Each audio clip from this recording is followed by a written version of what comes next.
Kronplatz, in Italian and Ladin Plan de Corones, is a very modern ski area with roughly 120 kilometers of pistes. Both beginners and fans of tough black runs will feel at home here. Interestingly, almost all lifts are elegant gondolas. There are only a few chairlifts. It lies in South Tyrol, in the Dolomites, in Italy's far north, near the Austrian border. That's why German names are used here more often than Italian ones. The mountain, really a flat-topped crown hill, which the name points to, is a single dome ringed almost all around by long ski runs. From the south, there's one large spur. It crosses a valley to the neighboring mountain. The logistics hub is the summit dome of Kronplatz. There's a little church, eateries, and even a museum. North from the summit, two long and steep black runs drop down. They're quite similar. Let's take number 4. It starts innocently.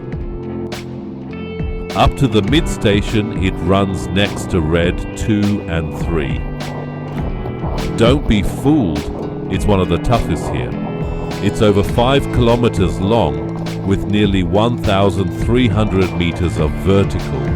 In the steepest spots, like here, the gradient hits 68%, so beginners should keep off.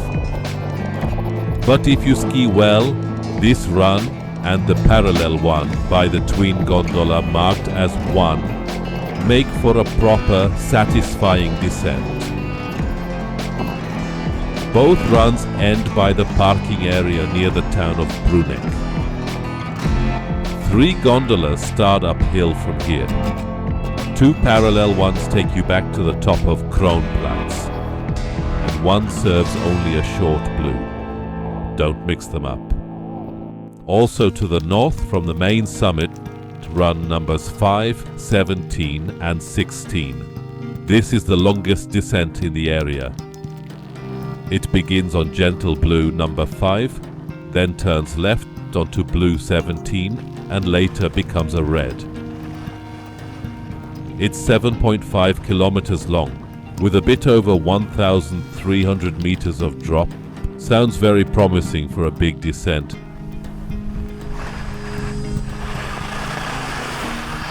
The stats impress and promise great skiing. Sadly, in my view, the run isn't that good. Here the red section begins. Red? Yes, unfortunately. For long stretches it follows flat forest roads. Decent bits of skiing are repeatedly cut by flat connectors, where you basically have to push with your poles. This way of making up distance isn't what skiers love. To make it worse, suddenly the run is cut by a black step. There is a bypass though. At the end there's a longer stretch of proper red. But overall it's a mishmash.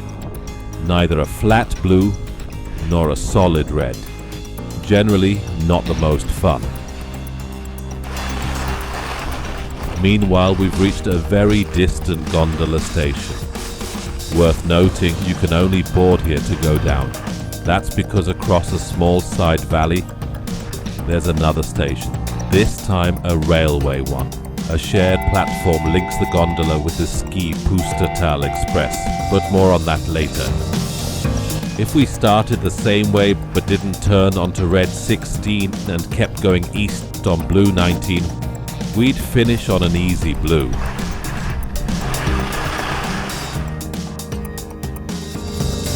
On the eastern slopes of Kronplatz, such mid-length blues dominate. The mountain here is basically one big connected slope. Lower down, the pistes split into a quite complex network. This eastern side is served by 4 gondolas and 1 8-seater chair. Most of the morning crowd gathers here, especially less confident skiers.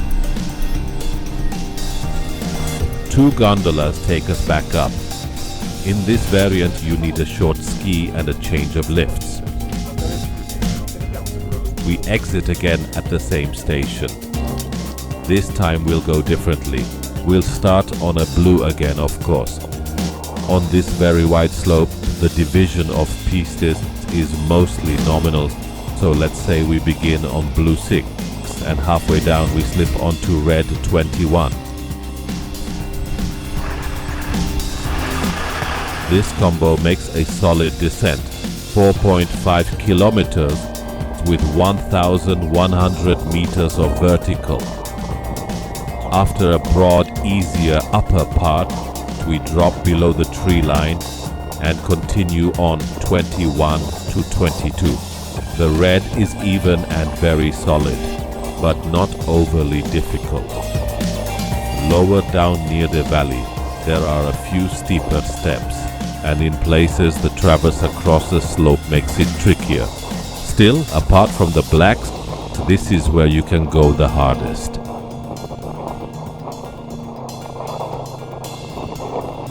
Eastern exposure and that perfect corduroy mean it skis best first thing in the morning.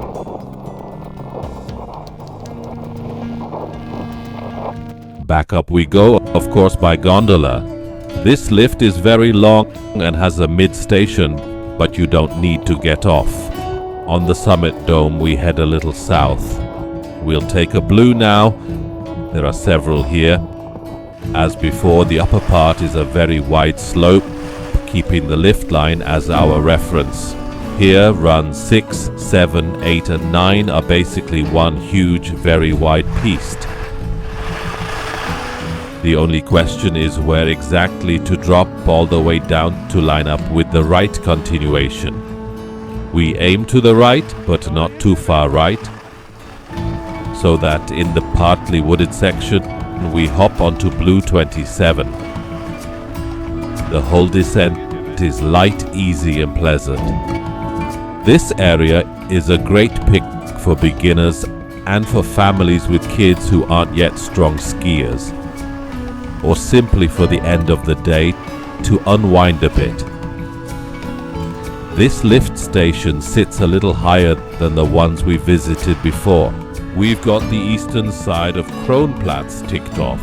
Time to move farther south. We start on the same slope right next to the previous one, on number 9 or 10. Here we can see a pavilion on the southern part of the slope, but right by the others on the summit dome. The descent is as before, a flat, comfy upper part. We aim to head straight into the forest, where after a moment 9 and 10 merge into one. That drops us again onto blue 27. And finally the views change a bit versus the previous descents. Ahead rises the impressive peak Piz de Plaies. After a short while, the piste bends right and splits into a few branches. In this variant we'll stick to the far right.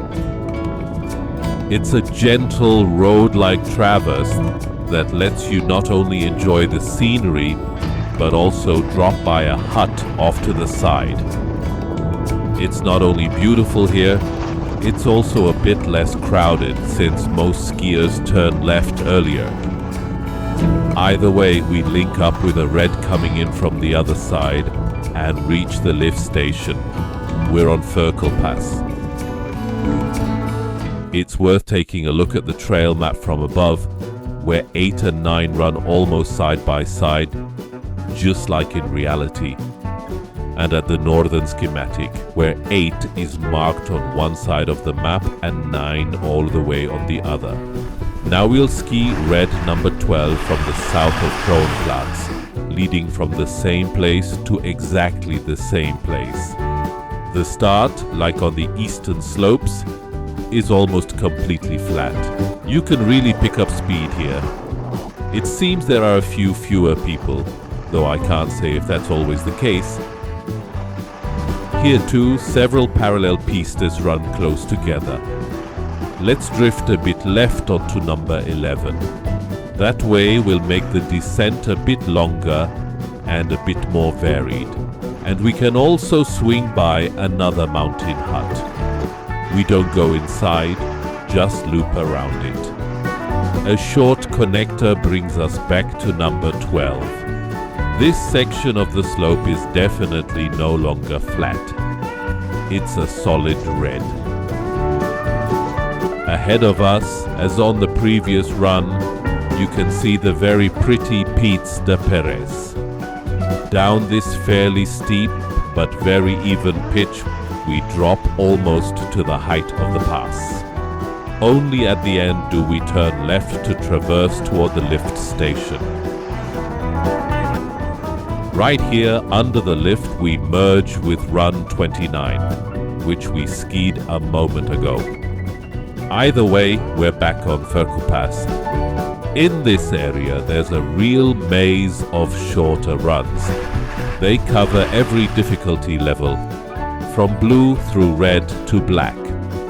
The black is relatively short but quite steep.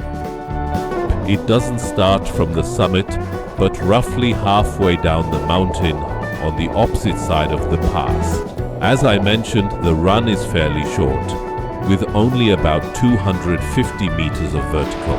You can also ski it by the red variant, which skirts the steepest upper section, then soon turns right to rejoin the black. For a red, it's also pretty steep, but to get from Kronplatz itself into the farther part of the area, you don't have to ski this red, let alone the black.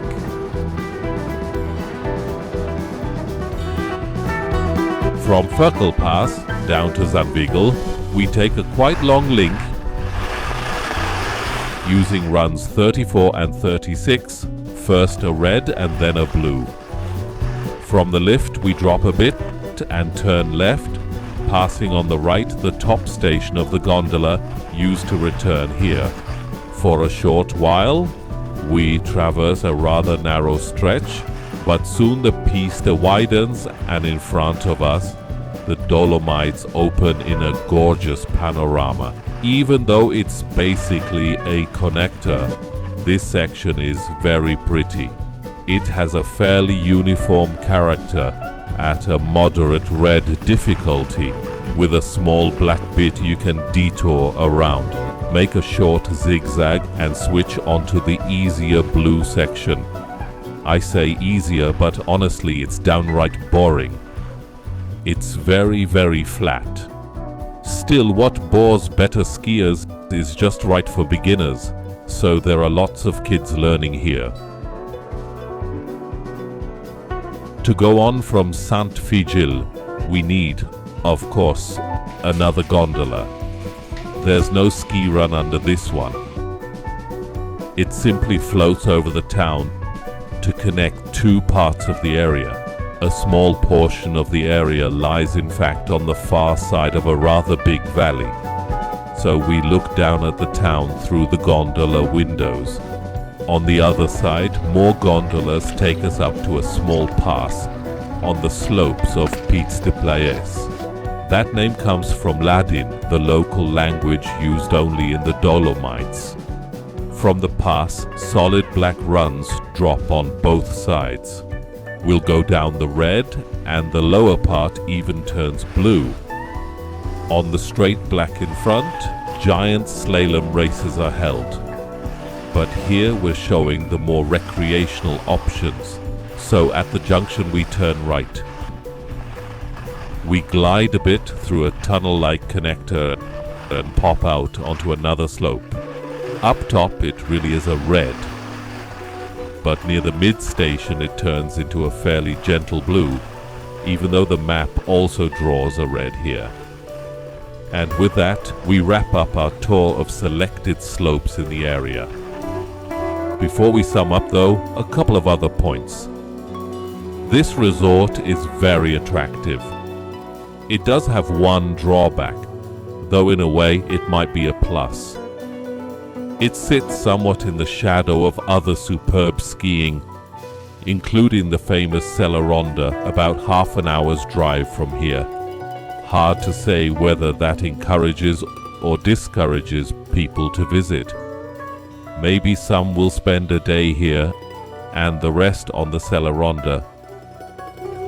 But that famous ski circuit isn't the only way to split your time between areas.